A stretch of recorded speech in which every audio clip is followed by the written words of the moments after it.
This sounds kind of strange to say, but I'd like to thank Mike Pompeo for opening his yap today, because in one sentence, he illustrated a point that I have been trying to show my viewers for months. It's this concept of de jure states' rights versus de facto states' rights. De jure, de space jure, meaning by law, or de facto, meaning just in reality.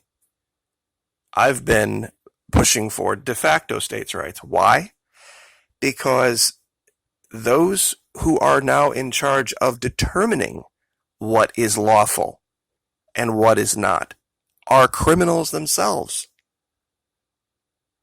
And the people we need to remove from the argument are the ones who are in charge of determining that.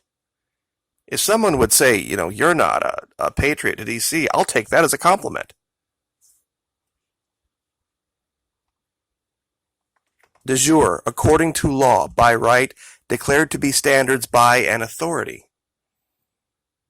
There will never be any government of the people in this country again until we get rid of the criminals in DC, and they're not going to get rid of themselves. Therefore, to begin operating in a lawful way, a truly lawful way, we need to just operate de facto as if they are not there, much as the founding fathers did when they came to this new land. They just decided, you know what, we're just going to pretend England doesn't exist. And while many people like to call them philosophers and writers and politicians, I found this article here that illustrates this perfectly. Technically, they were smugglers, tax evaders, and traitors, depending on who you asked at the time. And many of them who began that movement died long before there was ever any indication that we were going to be a free nation, a lawful free nation. Now, the reason I bring this up today is, other than that point being illustrated very clearly about what the intentions are for Venezuela, I have mentioned before that I live in the St. Augustine region, St. Augustine, Florida, northeast coast. It is one of the places in the world that is breathtakingly beautiful to the extent that you never get tired of just walking around the city. Ever. Sometimes I go down there and just drive around just to look at it and soak it all in. But at one time, Florida, the word Florida, referred to everything from Nova Scotia to Cuba.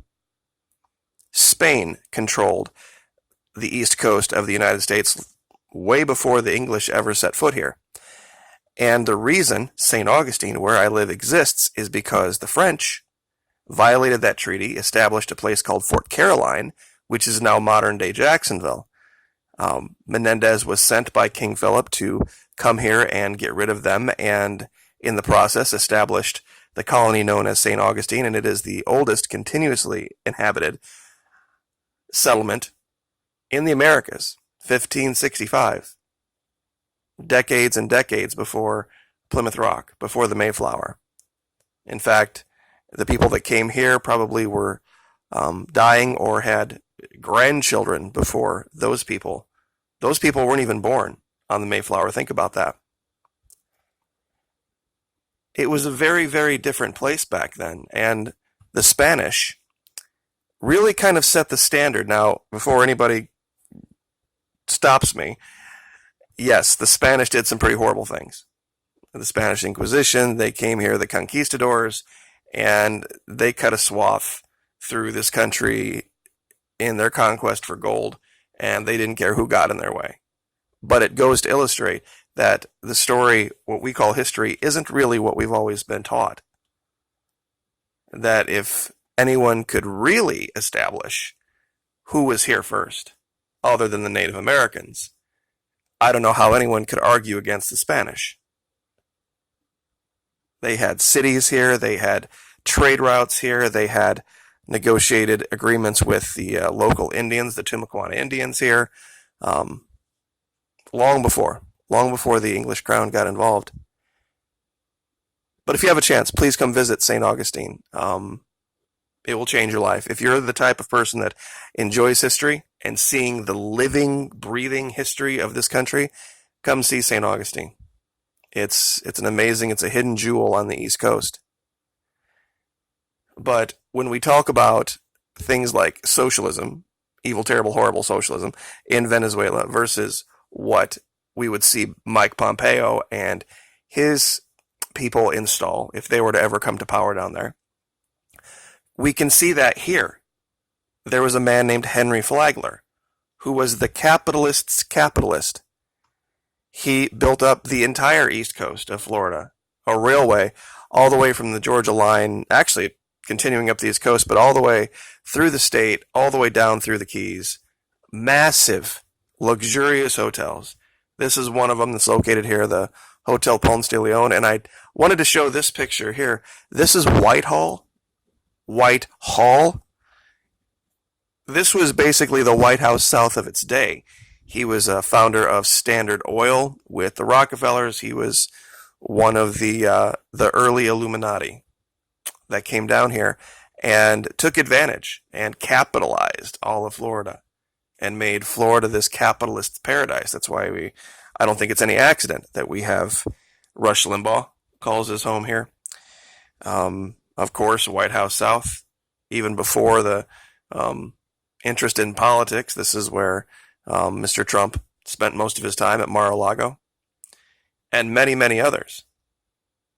It is a place just flush with money, but it's also a place that is flush with poverty in a way that's very nauseating to see.